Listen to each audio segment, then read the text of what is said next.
जीवन बदलायचे असेल तर स्वतः बदलावे लागेल. नमस्कार, मी सुदाम उत्तमराव आहिरे, तुमचं माझ्या चॅनलवरती हार्दिक हार्दिक हार्दिक अभिनंदन. संपूर्ण दुनियाचा श्रीमंत व्यक्ती म्हणजे बिल गेट्स यांच्या विचारानं आपला जीवन जगण्याचा मार्ग कळेल. जर तुम्ही गरिबीमध्ये जन्म घेतला तर ती चुकी तुमची नाही आहे, पण तुमची गरिबीमध्ये मेलात तर ती गलती तुमची आहे. प्रत्येक व्यक्ती हा श्रीमंत पैदा होत नाही. आपला जीवनचक्र स्वीकारून जगावे लागेल. देवाने तुम्हाला काय दिलेला आहे याचा विचार करा. याला एकच पर्याय आहे, तो म्हणजे कौशल्य आणि मेहनतीच्या बळावर तुम्हाला गरिबी दूर करावे लागेल. देवाने आपल्याला एक जीवन दिलं आहे काही करण्यासाठी, आणि आपलं असे जीवन व्यर्थ घातले तर त्याच्यात तुमचीच गलती आहे. काहीतरी असे अचीव करून दाखवा की तुम्हाला प्राऊड वाटल्या पाहिजे. असे वाटल्या पाहिजे की तुमचं जीवन सफल झाले, परिपूर्ण झाले आहे. आपल्याला बुद्धीला मानसिकतेला बदला, जीवन आपोआप बदलून जाईल. आपलं जसा विचार कराल तेच व्हाल, हे मात्र 100% खरं. पैसा आपोआप येईल.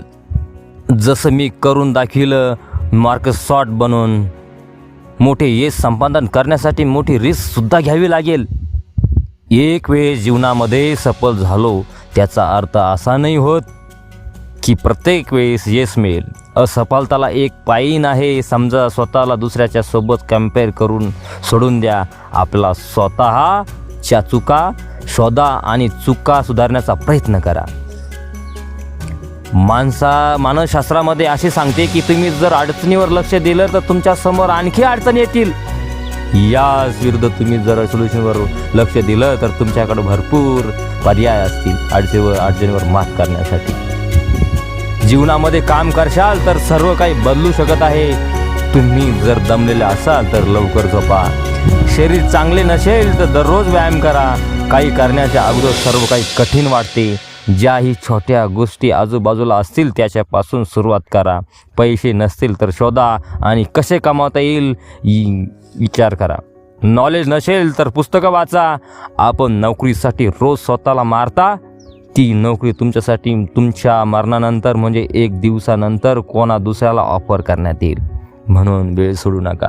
धन्यवाद. मी सुदाम उत्तमराव. जर माझं चॅनल आवडलं असेल तर चॅनलला लाईक करा, शेअर करा आणि सबस्क्राईब करा. आणि तुम्हाला कोणत्या विषयावर व्हिडिओ बनवायचा असेल हे माझ्या कमेंटमध्ये सांगा. जय हिंद, जय महाराष्ट्र, जय